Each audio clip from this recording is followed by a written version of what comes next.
Good morning and welcome to the Highway podcast. I've got my good friend, president of the Cateran Society, author of the Facebook page, The Simple Man, and many, many other things. A walker, a hiker, definitely not a runner. We've already no. So welcome back, Heiko. I think this is podcast number 5 or 6, maybe. I think it's number 5, yeah. Number 5. Okay. Yeah, okay. Yeah. Okay. So, what have you been up to? That's the thing I was going to ask. I mean, forget the COVID nonsense. We can talk about that all day long. So what's been happening with the Cateran Society? Yeah, I would say the Cateran Society, especially in the situation we have this year, is interestingly still growing a lot. So we have several new members taking part in the online program. And I think it's a little bit like that because when all this started with restrictions of training and so on,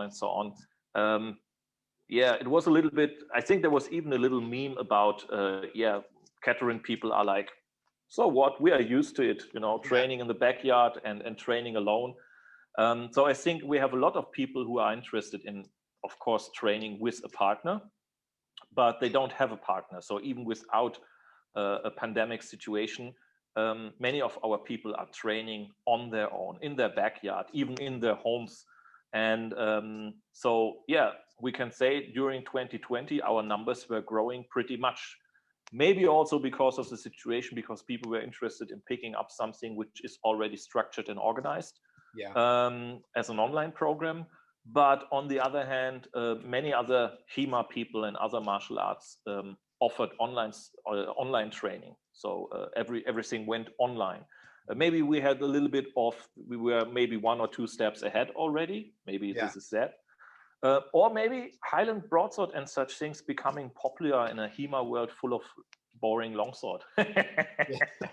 Yeah, well, I know someone will be offended now. No, but I noticed that actually when I first started looking at Western approaches to martial arts, that there was a hell of a lot of longsword stuff, which I sort of had a little bit of interest in, but I was more interested in mainly because of my family connections with Scotland, the Scottish broadsword. And I found the Cateran Society just purely by doing a search on Google. And it, as far as I was concerned, it seemed to be, in terms of learning online, the best that was available. And the other thing that surprised me, and I've talked about this myself many times, not just online, but friends and stuff, the fact that you have very traditional principles, training principles, and you also don't charge. It was free. I was genuinely, I mean, when I contacted, I think it might have been you, I think it might have been Chris first online. And I said, is there any charge at all? And he was like, no charge. I was like, okay, either this is going to be really shit or it's going to be, no, but you know what I mean? Or it's going to be very, very good.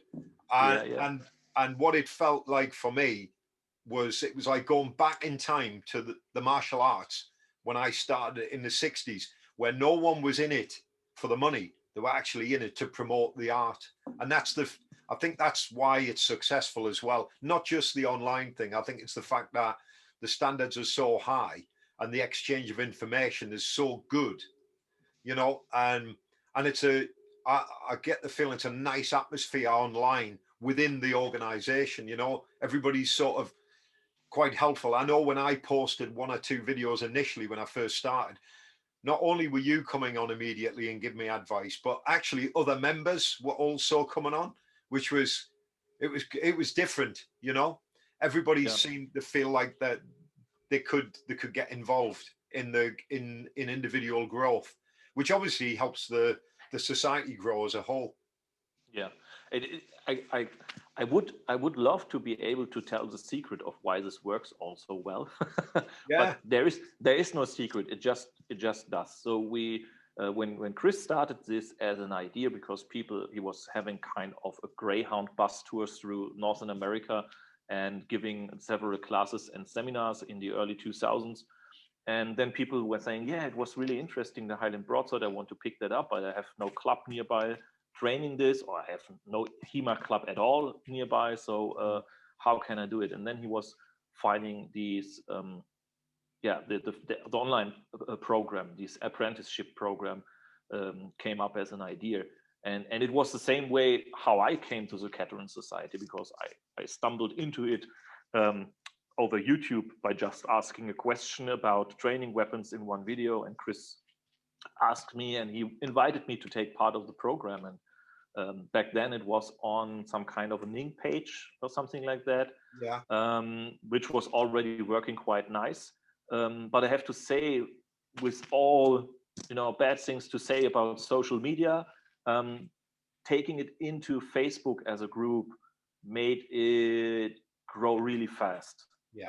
Because you just generate so much more awareness. It is also a good platform for such things. So you can you can argue about Facebook and such things a lot, but if you use it as a tool, as how it was meant to be, as social media, as people socializing over the internet, therefore it's still great. And we see this in a lot of HEMA Facebook groups, which are working quite well. And it also worked out quite well for the program. So we were already quite successful with the online program. But Facebook as a platform, helped a lot too. And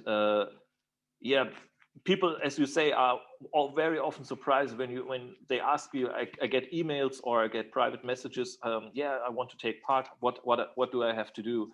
And then I tell the people how it works, and so on and so on. And the first thing I tell them before I tell them anything else is, and the best thing is, it is free. The only thing you have to do is, taking your time, and the only thing you have to invest is your interest, your work, your sweat, your blood, your tears, or call it whatever you want.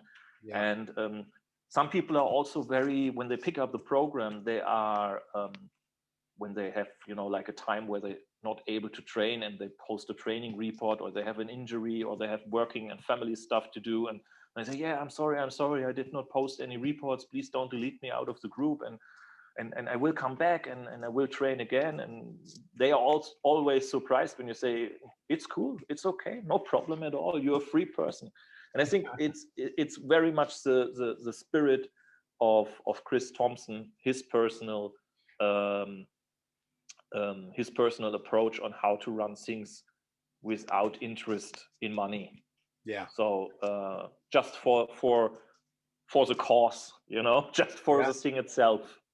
And so everybody who is interested and really wants to invest his time and work into it, they stick around. It's not like, it's for free, I will do it sometimes, maybe not, like so. And I think you will have more people paying for martial arts and don't attend any training class, because they join a club and they go, and then they don't go, and they come not back, and they pay and pay because they don't want to quit, and like such things happen. But in the Cateran Society, it's for free, and the people still work. And if they don't work, they don't work. Sometimes they come back, but all who are really dedicated, they are doing it quite great. So I'm always amazed how much time people invest in this. So this works without money quite nice. And I mean, I've sort of I've made a couple of contacts, really relationships with one or two of the guys on there as well. Because in the UK, when I joined it, there was only a few of us in the UK, I think. But there's more now. There's more people sort of joining it. And the standard is really good as well. And quite a lot of them have other experience of other martial arts and other sword systems as well. So it makes it quite an interesting forum. So we don't just talk about Scottish broadsword, do we? There's people are quite open in a way that you don't really get in other martial arts, where people are like, oh, it's only my style and my style alone, and you can start to see the links, which we've talked about before in previous podcasts, between the different sword masters. The other thing that struck me as well, people may not be aware of, is the amount of resources available, the PDFs. I mean, I was surprised at how much information you could get hold of through the Cateran Society that was quite difficult to find elsewhere, you know, in the world of publishing. I mean, I had Chris Thompson's first little Paladin book from years ago, and I've still got it up there somewhere. But then Lessons of the Broadsword Masters, it was such a voluminous work, you know, and it's not expensive either for what you get. I mean, I mean, you could spend a lifetime looking through that book and learn something new. And when you think about it, I mean, the book, I think it was something like £19 in the UK. That's cheap for the amount of information that's in there when you consider other martial arts books. So it's like, it's really good to see that something like that's growing. And it's partly due to the pandemic to a certain extent, but I think it was on the way up anyway, wasn't it? It was, of course, yeah. I think this year gave it a push because of the situation. But it was already growing last year, so we are constantly growing over the last years. Yeah, definitely.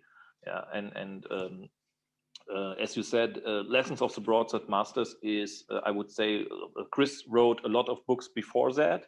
Yeah, and most of the books, or the Lulu books, the big one, the Broadsword Academy books, I still have it. There was a second edition, I think, or a third edition even. This was very much for everybody to read, with a lot of information for little money. It was a really big book. And but Lesson of the Broadsword Masters really became a book also more for the public, because Broadsword Academy was more for people working in the Cateran Society program.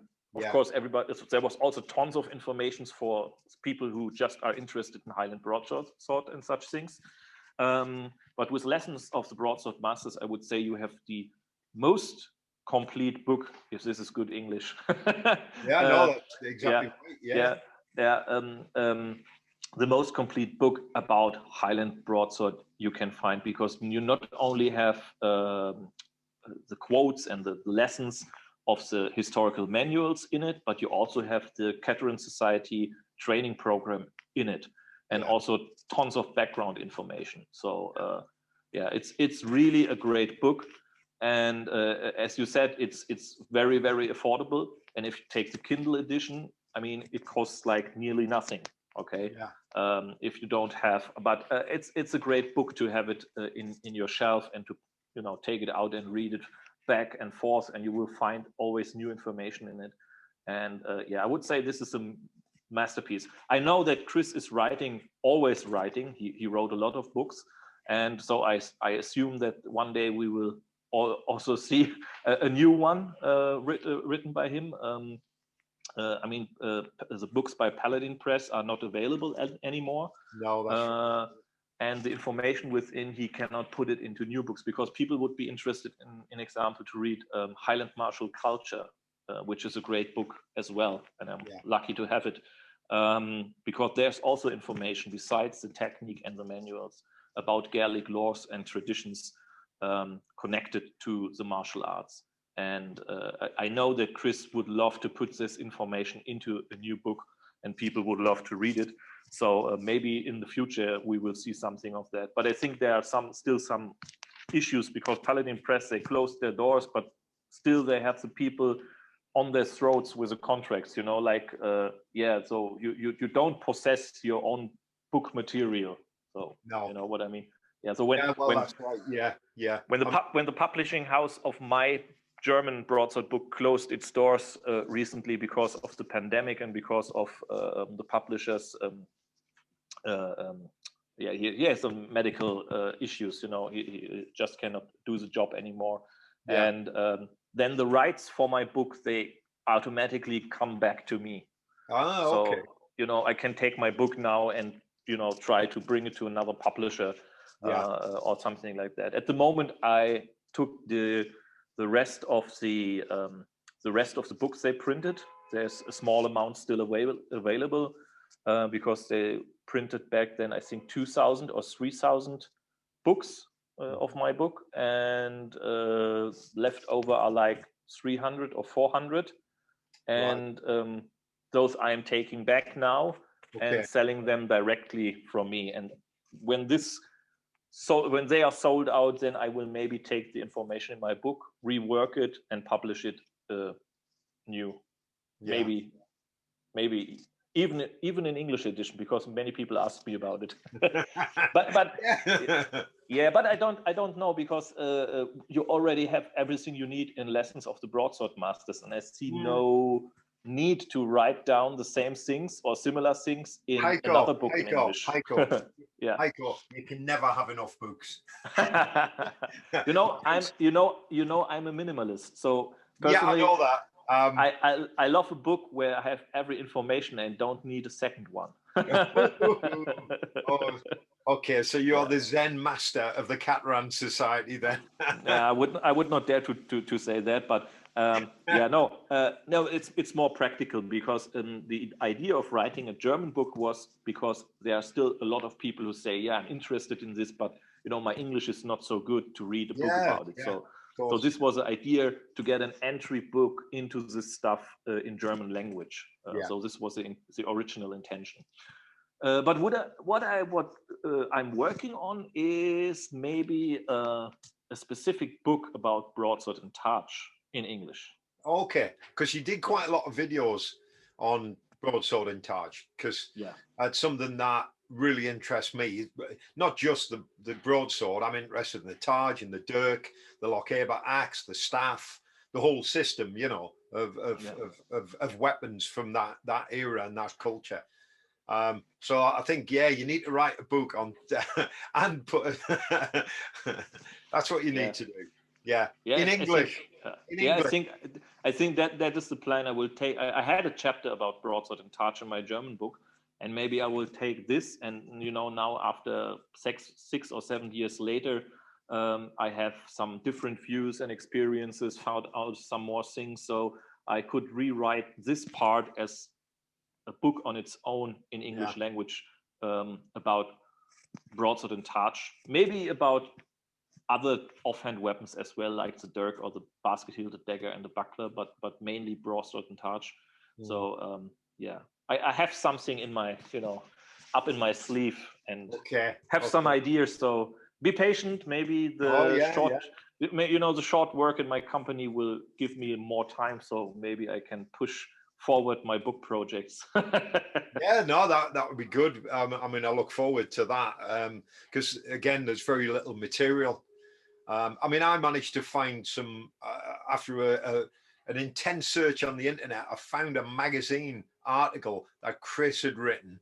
I can't remember the date, 2001 maybe, on targe and broadsword. It was like 5-6 pages. Magazine article. You've probably seen it. It's in English. It's an American, sort of an American HEMA magazine. I think I have that. Yeah. So I mean, I'm terrible for picking up magazine articles, resources, and I hang on to them as well. Much to my partner's dismay, just magazines, piles of magazines that there's articles in that I need to keep. You have to do it. And I mean, the great thing about, like you said, the Chris's huge work, Lessons of the Broadsword Masters, you can dip into it any time, and you can pick out stuff from Page, from Sinclair, and it sort of gets your brain going. So you start to look for the actual sources themselves. It certainly did for me anyway. It's sort of like, as soon as I saw references to other works, I was on them, and had to have them. And the cool thing is, you now have, I think, nearly all or most of all broadsword manuals available online as a PDF file, which was not the case. I mean, even McBain is now as a scan online, which was not the case before. And we also have new transcription. I mean, Nick Thomas in UK, he did a great job to push out Rowers, Taylor, Matthewson, and he also helped Jay Maas of our Broadsword Academy Manitoba to publish this year the 1800 version of Captain Sinclair's manual. So this is also available for the first. I had an older PDF file of the first version, the Anti-Pugilism, which was published anonymous. I don't know where I got it. I know that if you try to find it in the internet, you don't find it anymore. Yeah, but I had it a while already, and yeah, these were printed in the two books by Chivalry bookshelf, which I have, and that's it. So you now you have a reprint of Matthewson as well, but it's great to see the manual material in the book by Chris, and then to take up this manual, and even if you don't have a printed copy available, you can just take this PDF file. I mean, I have some of these PDF files printed for training, so we can, just flip through it and find some things if we are unsure about some details, because it's high quality, and Jay and Nick did a great job to republish Sinclair that way, and also again for free. I mean, yeah. I mean, Jay Mass in Manitoba has been, I mean, when the COVID crisis sort of hit, I mean, he just went online, and it was like every week there was exercises, stuff to copy. He was out there on his patio, explaining, sometimes indoors, hitting the ceiling. But he put out so much material. I was so gobsmacked at the amount of material he was putting out. And again, all available, just there for you to pick up and use, with no desire to try and make any money out of anybody at all. He wasn't, because a lot of people will do these freebies in order to sell merchandise, but he doesn't sell merchandise. So yeah, and it's the same with the Cateran Society. When I first sort of got involved, I wanted to be able to give something back, and I was trying to buy T-shirts, but nobody had any. I was like, well, you must have something. I managed to buy a German Broadsword Academy T-shirt off you, though. At least, yeah. I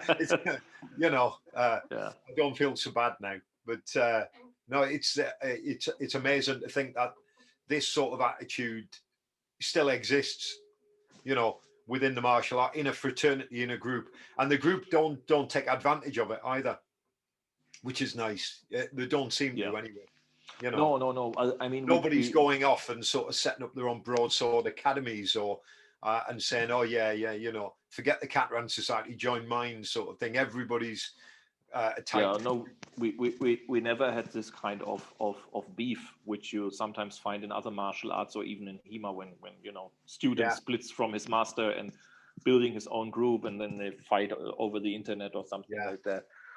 We never had that. Maybe because no money is involved. Maybe we were only lucky. I don't know, but we keep it that way, and it works that way. And I don't ask questions why it works that way. I'm just happy that it works that way, and I try to keep up the spirit as a president of the society, and hopefully I will have a successor in future who will also be able to keep up the spirit. I have some candidates in mind. At the moment, I'm still happy to be here as a Cateran Society president. But I already have some people in my pocket. No, that's the wrong term. That sounds like mafia. I have some people in mind within the Cateran Society, some Caterans, which I say they could, take over the job as president, because they have the right spirit for it. Yeah, that's good. So, we're not going to, there'll be continuity, won't there, throughout? Yeah. Oh, and I've noticed as well. I mean, there's quite a few things that we're going to talk about. I mean, I've got a little list here, quarterstaff and new swords and things. But there's you've been posting quite a lot of stuff on Highland Wrestling, and I know that we have a mutual acquaintance in Zane Grey. Yeah, we both laugh when he's a great guy. And if anybody ever has contact with Zane, he'll just make you smile. He's like the Stephen Fry, the working man Stephen Fry. We've talked about this, haven't we, Heiko? Yeah. His knowledge of whiskey distilleries, of wrestling.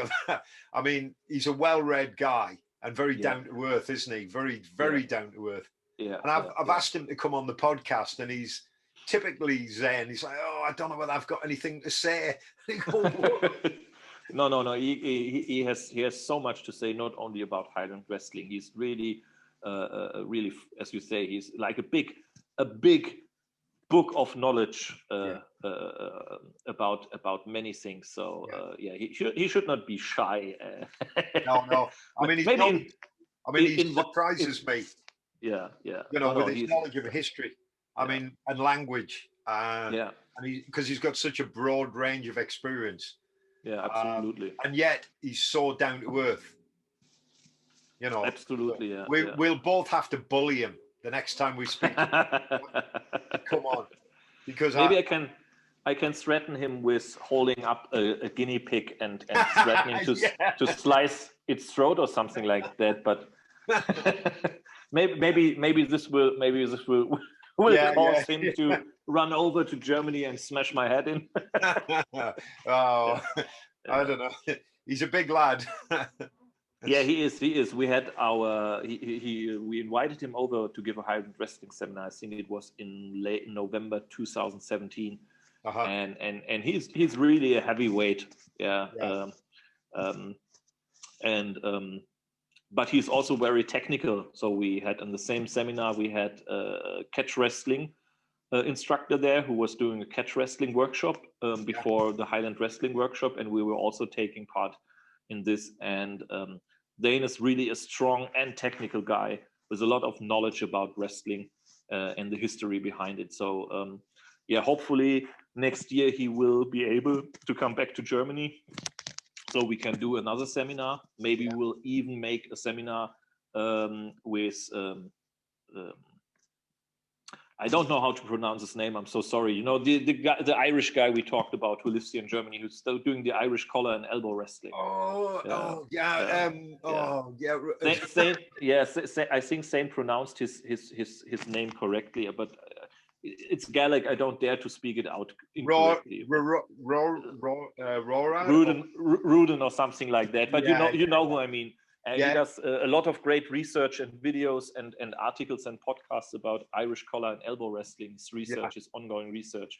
And it would be my dream that if it is possible within the next year to make a big seminar with the two of them. So Gaelic wrestling reunited, something like that, you know, like Highland backhold wrestling and Irish collar and elbow wrestling. And it's great to have both in the Highland Wrestling Germany Facebook group, because there's also a lot of going on and discussion about techniques and history and so on of Irish and collar and elbow wrestling and also other folk wrestling styles in England and Wales and Scotland and so on. So it's great to have them both there. Yeah, I noticed that you've been sort of posting quite a few things on Highland sort of wrestling. So obviously that's going to be, is that something you're going to expand into the Cateran Society as a whole, or is that going to be a standard? At the moment, I'm a wrestling enthusiast. I'm a total amateur and beginner in wrestling and grappling things. I did a little bit of BJJ and always had a little bit of interest in wrestling and such things. But I was never able to train wrestling or grappling as much as I wanted to. Right. But thanks to Zane, I was able to introduce it into the training curriculum of my group. One moment, please. We have to stop the recording because there is someone. Right, we're back on. Okay, so sorry, so short interruption. We train Highland wrestling within the Broadsword Academy Germany. We also have some people interested in it in the Cateran Society. And of course, it would be great to set up kind of a basic 10 lesson set of Highland wrestling. So this is something I wanted to do with Zane.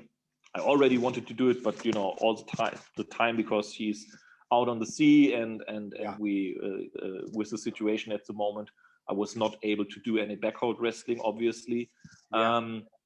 So it's I would say a project still in the state of being a little baby. But it's still I still have plans with it for the future. The first thing I wanted to do, and this was the original idea, why Zane also approached me over Facebook to get in contact with me, that the original idea was to get a small team of German enthusiasts in Germany who want to take part in backhoe wrestling competitions. So, exchanging between Scotland and Germany, and maybe have wrestling competitions in Highland games, which we also have in Germany. We also have Highland games here, some. So we could have some Highland wrestling competitions there, and then maybe go to other backhoe competitions like in Sardinia, and exchanging with Icelandic wrestlers and so on and so on.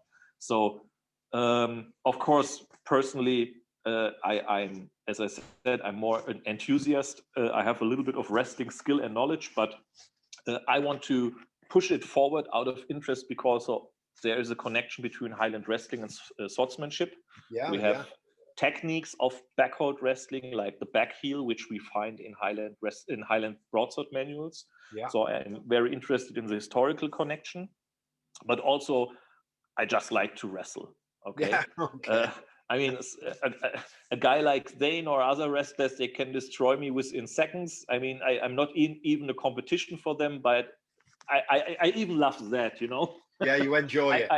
I even enjoy that because I'm just so interested in wrestling, and I just have fun to do it. And I always had fun to do grappling and wrestling and things like that. So the plan would be, when then things go back to normal, that with another bigger seminar we maybe can push the interest and already try to spread the interest within the HEMA community. I already found some people who are doing medieval wrestling, who are good contacts for seminars. I also have some other martial artists who would be interested, from other grappling disciplines, who would be interested to take part in kind of a competition, because the good thing is backhoe wrestling is not only a martial art for itself you can learn alone, but you can also, be a regular wrestling, grappling, judo, or whatever guy and take part in this competition under the rules of the backhoe wrestling. And this is the idea, to have some people from different martial backgrounds, HEMA people, grappling people, Greco-Roman wrestling people, or something like that, who are just interested to take part in it, to create a small little community. Of course, during this year, this was a little bit of a setback. I had more plans with that. But it's it's not forgotten. It's still there. It's just waiting to be able to go back. So, the fire's still burning. Yeah, absolutely. And I keep it warm by reading about it, exchanging online, and posting things about it. And I will. We have already in the Cateran Society a lesson set, which our friend Vitaly in Russia made, about Celtic wrestling, because he's also a wrestling enthusiast, and he does collar and elbow competition. So his interpretation of collar and elbow wrestling. And he made a lesson set which was called 10 Lessons of Celtic Wrestling, which included some techniques from loose hold, back hold, collar and elbow wrestling. And was like, okay, you have here an easy set of 10 very good wrestling techniques you can integrate in your program and get a base. And it would be my idea to have more detailed wrestling lessons together with Zane, also on historical manuals, because we have some backhoe wrestling manuals. They are mostly Cumberland and Westmoreland wrestling style, but it's the same like Scottish backhoe wrestling. So, but we also have wrestling manuals like, or the chapter in the manual of Zachary Wild, who has a wrestling style which is very, very interesting, and also, in my opinion, connected to the history of the 18th century and the wrestling which evolved in Great Britain, in England, and so on. The Cornish jacket wrestling, the Cornish in-play, the Cornish hack wrestling, as it is called. This is the historical basis, very, very interesting. And then I would like to make a complete interpretation together with Zane of Zachary Wild's wrestling chapter. That would be a great idea. I think there's definitely a place for it now in the martial arts, because absolutely, you've got BJJ, you've got lots of MMA, you've got lots of people now involved in grappling and wrestling, but very few of them know anything about the roots of these arts and the fact that we actually have an indigenous grappling art in Europe. You don't have to go to the Far East. You know, for jiu-jitsu or judo, for example, we have very similar. I think in some ways a lot more effective because there were simpler systems. And I like the idea of simplicity with all things, and the idea of 10 lessons. It's what attracted me to the sword was, the 10 lessons in broadsword. You can learn them very quickly. Obviously, it depends on your level of previous skill from other martial arts, but it's the sort of thing you can pick up quickly and then adapt and adopt them and make them become your own very, very quickly. Whereas when you look at some martial arts, I can speak like about karate specifically. You know, you had all these katas to learn. You had so much you had to do, and you just think, this just. I mean, interesting though it is, it's not. It sort of takes it away from the realism of the situation. And all of the sword manuals, certainly the European ones that I've read in recent times, it's just simplicity itself, because you had to be able to get somebody to be able to use this weapon very quickly on a battlefield. The various sword lessons that you get, or if practiced and repeated over and over and over again, become very easy to perform. It has, especially the broadsword coming out of this prize fighter and stage gladiator and military context. You have, in my opinion, a simple system, simple in a positive way, just like boxing. I mean, boxing is simple but highly effective, as we all know. And broadsword similar is quite similar to that, because you have some guards, you have some cuts, you have your footwork, and that's it. And then you can start to combine it and put it into tactical context.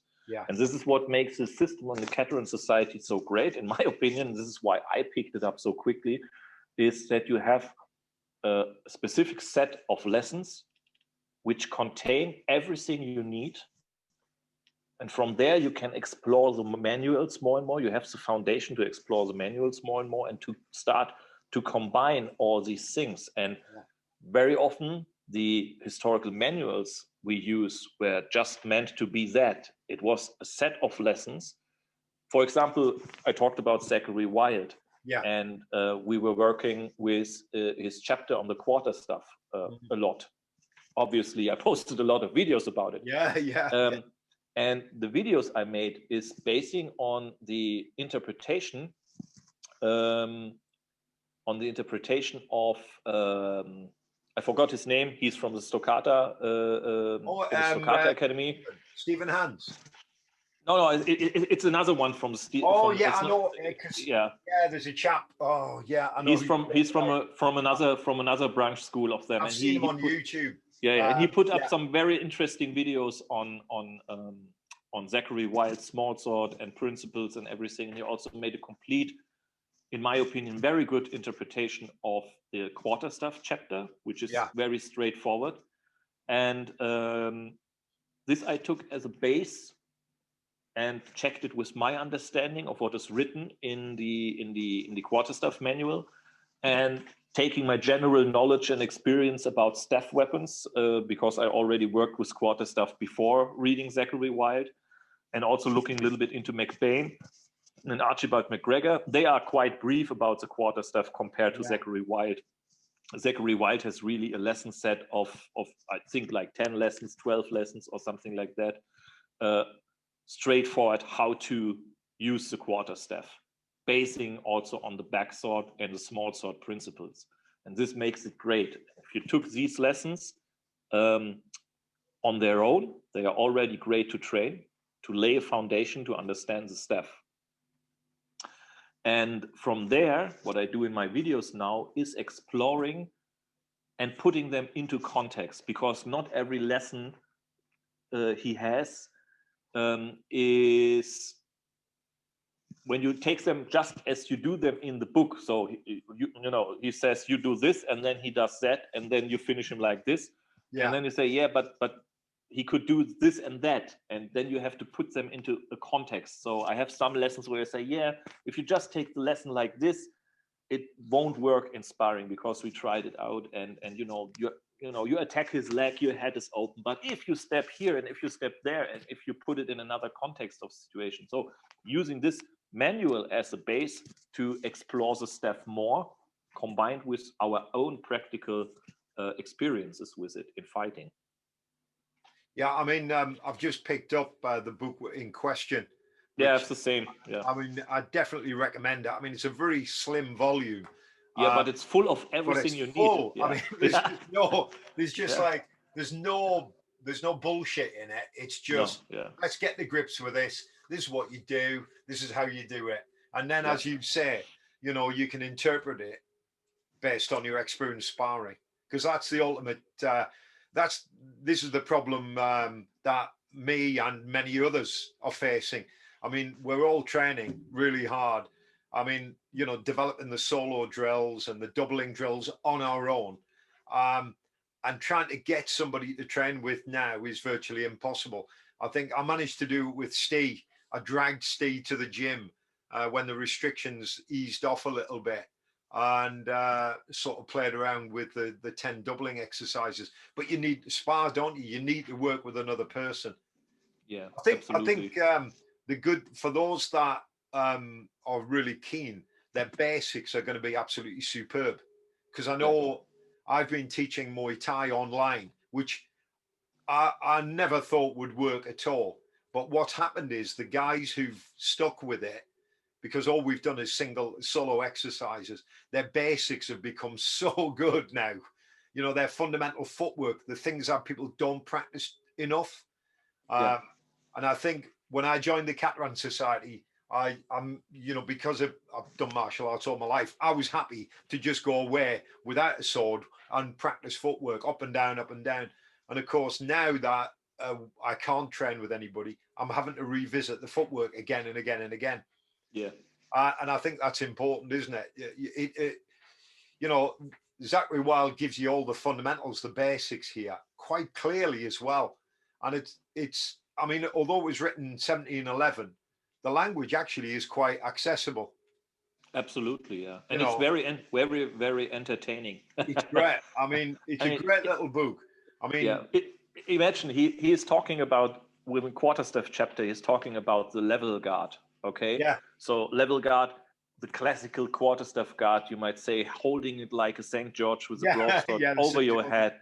Yeah. And he's both ends equally of the staff, and he's describing it lengthily how you do it, just to finish the sentence with, "This is called the level guard, but I don't like it." Yeah. I mean, this is my kind of humor. Yeah. I mean, he explains why he don't like it, because he says it's a danger that you get struck on your knuckles if you hold like so. Yeah. But it's interesting. He's describing it's a long time, instead of just writing, there's some people use the level guard, but I don't like it. You hold it over your head, and but he's describing it in a very long sentence just to finish off with, but I don't like it. Yeah. That's great. And I mean, that's what I like. That's what I like about a realistic martial artist, somebody who would use this for real. You find out very quickly what works and what doesn't work. It's the same with sport martial arts. They've been sort of ripped apart, really, to a certain extent, because all of the dangerous material's been taken out of it, hasn't it? And that also happened with the prize fighters as well, of course. It's easy to thrust someone, but it's too dangerous. Yeah. The fight will be over quite quickly. And it's the same with the quarterstaff. We've got all these strikes we can do, swinging strikes, but actually the dart is by far the best thing you can use it for. Oh, yeah. If somebody broke into my house and I wanted to hit them with a stick, it would be the end of the stick, straight in the throat. Yeah. The thrust is really strong. And what I like about Zachary Wilde specifically, because we have the quarterstaff already in medieval times. We have, of course, George Silver and Joseph Swetnam with their quarterstaff. In the later time, in the 18th century, Zachary Wilde is the only one who's really accessible with a detailed lesson set, while McBain and Archibald McGregor only mention it briefly. Also giving you some idea about it.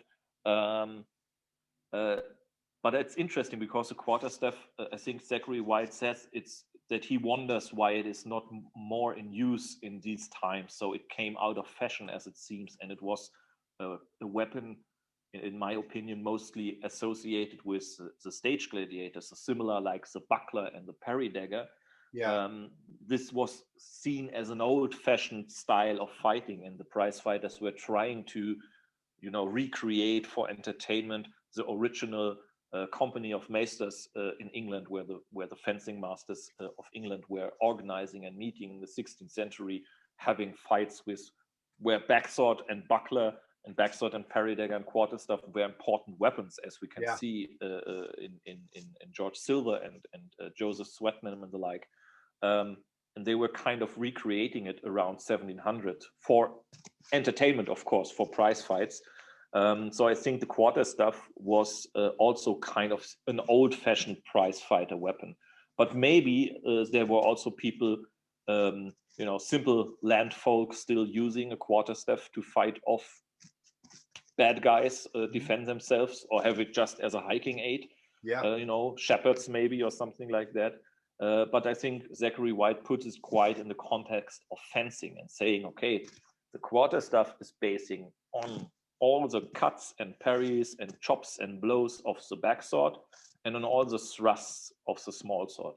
Yeah. And this is really interesting. This is what I like about his quarterstaff system, because you have a quarterstaff which is not too long, and you can hold it with your left hand on one end. So you hold it like a two-handed sword. You don't have a lot of, staff ends sticking out on your rear hand, except you use it in half staff. And half staff, as Wild use it, is really interesting because it's very, very quick. Okay, at least how we do it. Okay, you hold it. It reminded me when I saw it the first time, how the Stoccata guys did it. It reminded me a little bit of how the Maori use at Taiaha. Having kind of a sword-like staff with one end and using quick strikes with both hands very close together, and it's kind of similar. So it's really interesting. It's different to quarterstaff plays we see in medieval and Renaissance fencing books. So it's a little bit different, and it's also, he keeps it quite simple. Okay. But you have everything you need. And we realized, at least my opinion, I want to exchange with other people about it more, but in my opinion, Zachary White put everything into his small book about the quarterstaff, the only stuff you need for the staff. There's nothing left. There are things left out. And he asked, why don't you have a rising cut number 3? Okay, why don't you do horizontal cut number 5 and 6? Yeah, because you don't need them. Okay, you don't need them. If you do a horizontal cut number 5 to the ribs of your opponent with a staff, I don't know it's worth the effort, because I can parry with an inside guard very hard, and a staff will fly out of the hand and just give you a quick thrust into the face. Okay, so I think the simplicity in Wilde's quarterstaff chapter comes from the idea that he only uses the things you really need. If you do a rising cut number 3 with a staff, in 8 out of 10 times, you will be hit in your hands. We tried it out. We tried it out. And every time one does just a quick cut number 1, and you will get hit in your fingers, and it's worth nothing. You cannot do anything with that. It's interesting. It's interesting because in Krabi Krabong, which is the Thai weapons art, for those that don't know what that is, we do a lot of there's many weapons in Krabi Krabong, and one of the weapons is called a plong, which is a staff, strange enough, and it's about 7 foot tall. Surprise. And with the sword, the plong, the darb, sorry, we have the equivalent of a body cut, number 5 and 6, which is ale. It's called ale, and we cut across the body. But when you're using the plong, you don't do that. You only attack the head and the legs. Head, legs, and the rest is a thrust. Most of Yeah. it's a thrust, and Yeah. obviously because of the weapon's length, you're safe. You're perfectly safe from a sword. Double swords keep the man away quite easily. Yeah. So when I was reading Wild, I was like, yeah, just like Krubby Krubbo. Yeah. Yeah. Yeah. And It's you know, they simple. Yeah. traverse. The Yeah. footwork's more or less the same. They talk about they have a sort of a high guard, like a St George's, but they don't like it because because Krabi Krabong was used on the battlefield. It was Yeah. used in the 1700s. It was being used against the Burmese on the battlefield. And if you were a poor peasant, you couldn't afford a sword. You had a staff. Yeah. And if you had a bit of money, you'd stick a sharp thing on the end of your staff. If you could get a blacksmith to make a weapon Yeah. on the end. And Yeah. the same thing, those same traditions have developed in the East as they have in the West. It's just, you can only use a stick in so many ways. Yeah. I think we see when it comes to staff fighting, I think we see a lot of fancy stuff sometimes, and you say, yeah, all this twirling and doing like this and like that. But I think these are just flexibility exercises and showing how you can control your staff. But if you break down the different staff styles, I don't claim to be an expert on every staff style. Just from my point of view, what I saw so far, you can break it down to quite simple, effective motions. Okay, an inside parry, maybe a hanging parry, and thrusting and cutting. And good targets, of course, are the hands, but more so the head. And of course, you can try to break a knee or something like that, and that's it. And then of course you can use, like in bayonet fencing, the butt end for strikes in close quarters. But of course, if you come very close with a quarterstaff, you take away the power of it, because it has reach advantage and it has a lot of power. Okay, it has, quarterstaff hit can be a killing blow with an ash or oak quarterstaff, and a thrust into the face, will break your will break your face bones and whatnot, and knock you out. And if there is a pointy tip on it or metal tip, this could cause deadly injuries and whatnot. So if you come close, of course, you can push and use the butt end to strike. But when you are very, very close, instead of, playing around with your quarterstaff, what can happen? You will start to try to go into a wrestling situation, which is great because, as we said before, Zachary White has also wrestling in his pocket, and we see this in many staff styles. And this is what I really like about Zachary White, because he just has this into his the important things. And I also like it because it's a good entry-level weapon, and a good way to get a basic understanding of two-handed weapons. So you can adopt things of these. We already tried it out. We can adopt these things on the two-handed sword, like the one in the back here. Not to say that the Highlanders used the two-handed sword like Zachary White, just saying you can adopt from this two-handed sword, from the two-handed quarterstaff, and his system very easy on the two-handed sword. And we know that I think George Silver and also Joseph Swetnam, they were also once saying that the quarterstaff and the two-handed sword are connected. And also the quarterstaff is a good entry-level weapon for many types of polearms, especially when it comes to Scotland and Gaelic history, the Galloglass Spard axe and the Loch Aber axe. So you don't need to have an axe. You can start with a staff.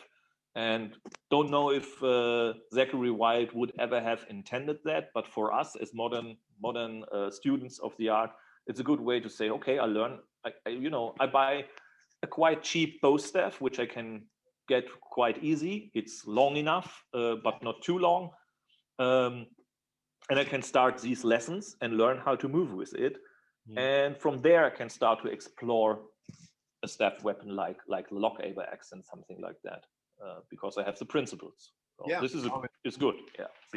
And that's so it. I'm a big fan now, and I cannot thank the Stoccata Academy I cannot thank them enough that the one guy, I forgot his name. I've been trying. I was trying to find his name. That he put up this lesson interpretation, because it's really great, and it's a good entry to understand the book itself. Yeah. I mean, I was desperately trying to find his name when while you were talking, and I can't find it. I can't find it. And I was maybe you can put the original lessons in the video description down below on the YouTube. I'm gonna put a link to it, I think, because they're really good, and basically take the 10 lessons from this book and put them into physical practice, and it's very clear as well. It's nicely shot. You can hear what's going on, and there's titles for each section. Now I've watched that a couple of times over the past month or so when it came. I think it only came out a few months ago. I'm not sure, but I stumbled across it actually, because obviously I'd been reading Zachary Wilde, and I wanted to get more information. Where else do you go? YouTube. I thought, I've seen all the Heiko stuff. I'm bored now. I want to find but I love, I love all the links between what I've done in the past as well. And I would never pretend to be an expert, but I love it, and I feel like it just fits me really well. This European weapons. I mean, to the point where I've gone crazy, haven't I? I've got like 12 swords in the room, and I've got sabers, and light cavalry sabers. I've got an antique from Waterloo now. It's gone mad. It's gone completely mad. Yeah. I have. I mean, obviously, like everybody, during the COVID thing, there's no work. I mean, I'm self-employed, so I'm having to be very careful now when I see things online. I go, no, put the credit card away.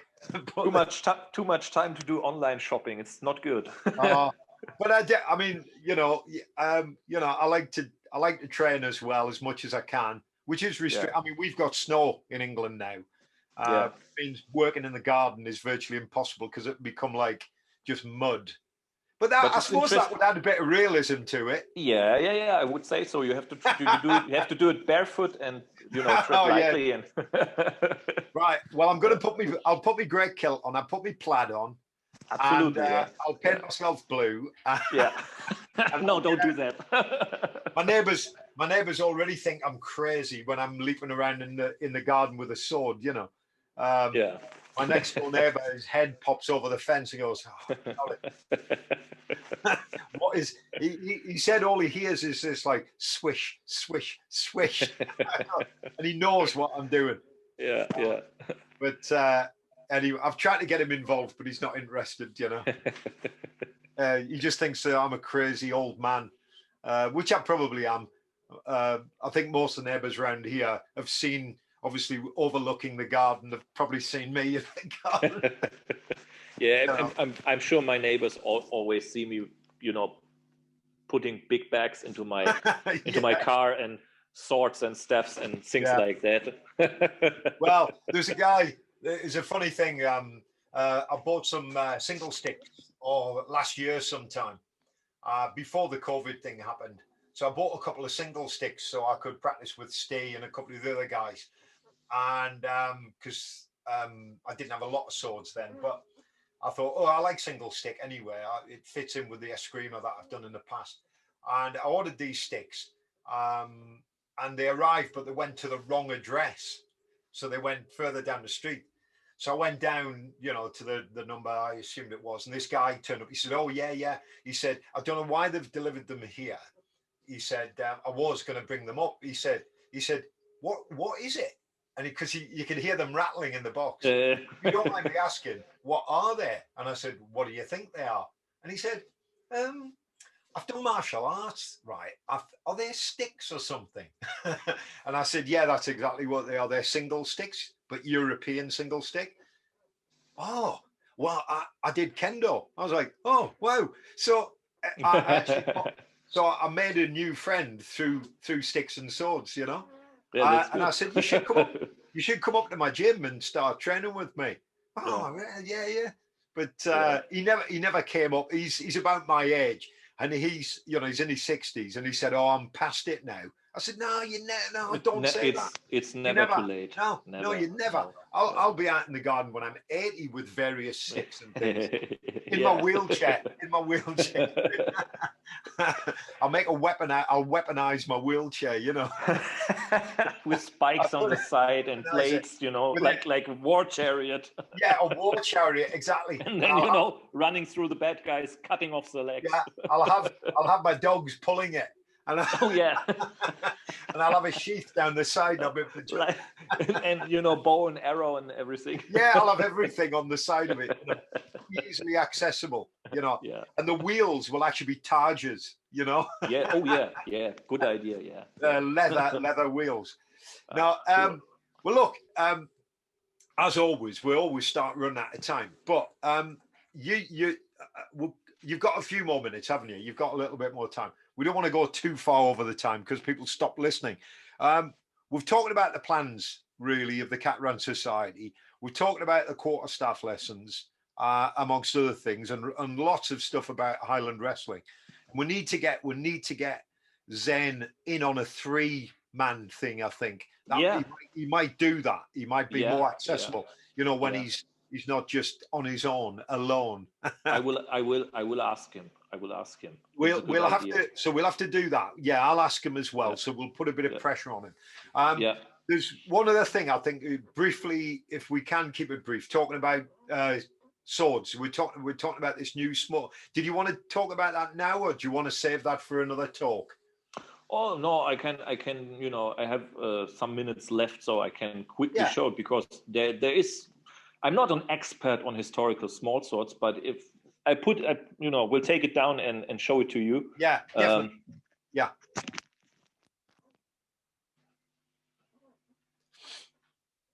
So Heiko's gone off to get this small sword. I'm fascinated.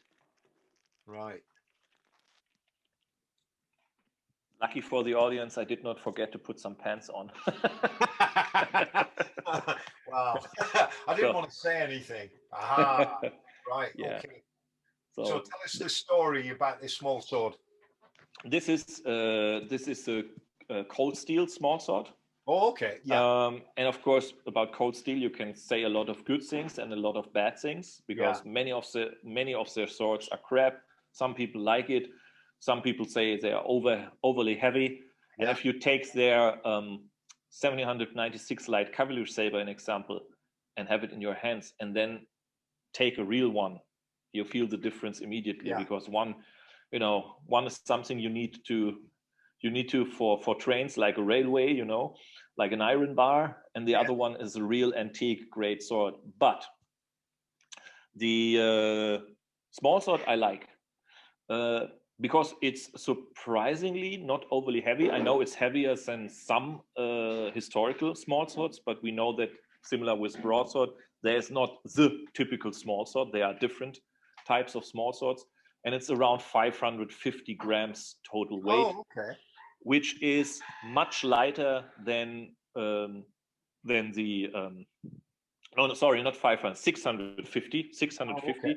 But it's much lighter than the Hanwei small sword. Hanwei has also a small sword. Sometimes they sell it as a Scottish small sword, but that has, I think, around 900 grams. So this is a heavy small sword.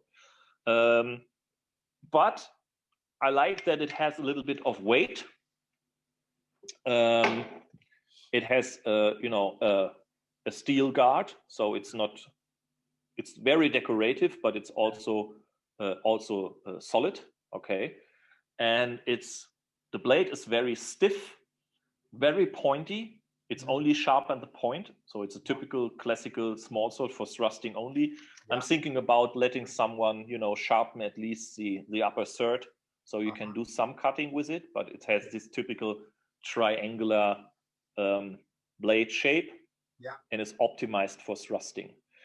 That it is a little bit more, I mean, it's broad, as you can see, but I saw originals who are also very broad and still triangular, and this is kind of a small sword I would dare to face a broadsword with. You know what I mean? So it has more like the look on the feel of kind of what is sometimes called military small swords. Yeah. So a little bit more solid, not so, just for dress and for duel. Yeah. But still, it's quite nimble. So personally, of course, when you have a training small sword with an épée blade, this feels, compared to that, surprisingly heavy first. Yeah. But when you train a while with it, then you see that it's quite nimble and easy to control. So yeah, it looks really nicely made as well. Yeah. I saw in a book and also online. I saw similar ones where I think the design is basing on. I mean, it's even decorated on the inside of the shell. Yeah, I've noticed that. Okay. Yeah. So it has a fine wrapping here. Okay. A nice pommel. The rings here, where you're not supposed to put your fingers in, they are a little bit big. Yeah. And so you can put your fingers in if you want to, not with a glove, but with bare hands, you can do it.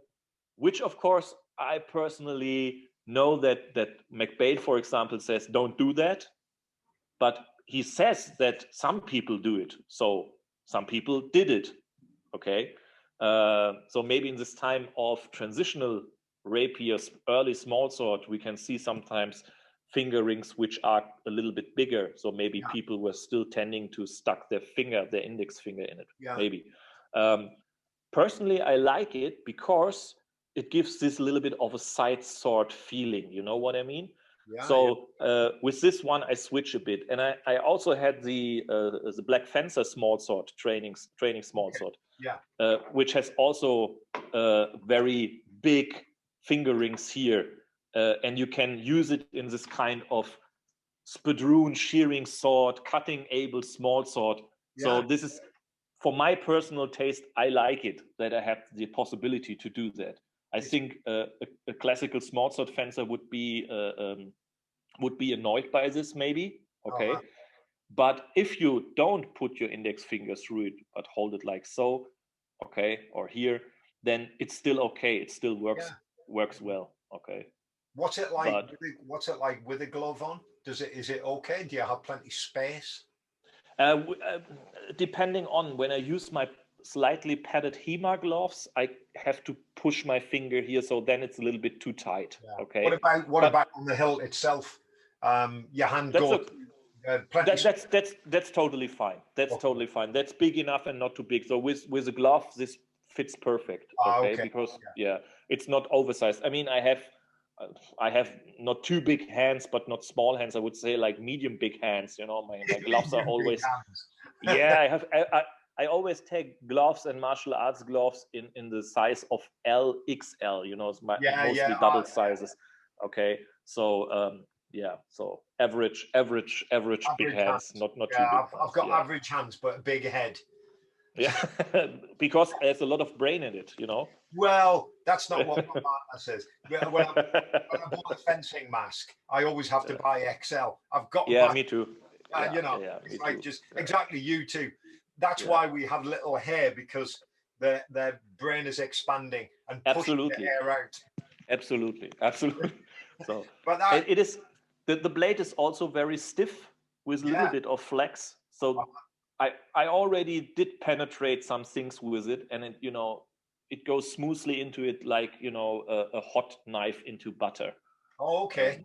As we say. So that's a well-made sharp sword, small sword, and that's from cold steel. From cold steel, and I would say I would not buy it for the original price, because the original price now is like over 400 euros when you buy it in Germany. Yeah. And this, I think, is overpriced for the quality you get. Yeah. But still, you could pay it, but with a little bit of heartache, because for that money you can have something. Much finer and more nimble. Yeah. However, I got it quite cheap in an auction, so I was lucky. And I not even paid half of the original price. Wow. Okay. So for that money, it's like for free. It's worth it. It's worth it. So I never thought about having a sharp small sword, even though we train small sword.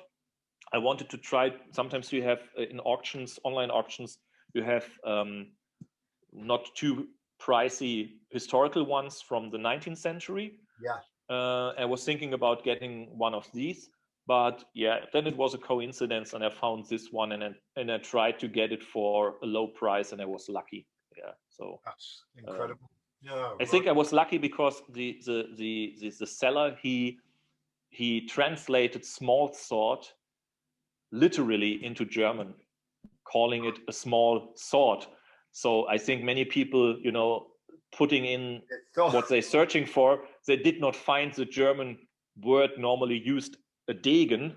Yeah, so they did not search for small sword, and they did not search for kleines Schwert, which means a little tiny sword. Yeah. Okay. So I think I was lucky because not many people found the auction. Wow. And yeah. And you won. I won. Yeah. Yeah, I won. I won. Yes. And you're I'm so the best. You can see you're so happy with it. Yeah, it is really nice. I was when I was waiting for it. The sheath is also quite nice made. Okay, yeah. also decorated. It looks fine. It looks fine. I made a little bit out of scrap I had. I made a little bit of a baldric so I can carry it on a belt. Yeah, a simple one with a chain. Okay, I like to keep things simple. Things I have. That's good. Yeah, so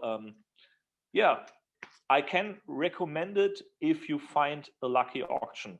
If someone wants to spend the complete price for it, I think in Europe it's quite expensive. In the USA, you might be lucky to get it much cheaper, but it's okay. I like it. Yeah, obviously. Yeah. Okay then. Okay, Heiko. Well, thanks again for coming on, mate. And obviously, I'll put some more details about what we've been talking about in the description box below. If there's anything else you'd want me to put in there, Heiko, just let me know as usual. And I'd just like to say thanks very much for coming on again. Stay safe during these times, and I'll be contacting you about the online pub. Now that's going to intrigue people, isn't it? Yeah, absolutely. I will help you with that we get Zane online. Yeah. Oh yeah, let's get Zane online. People need to listen to this guy. He's very good, very knowledgeable. Once you get him going, you can't stop him. Okay. Heiko, thanks so much, mate. Yeah, thank you too. Auf Wiedersehen. Auf Wiedersehen. Auf Wiedersehen. Bye. Bye.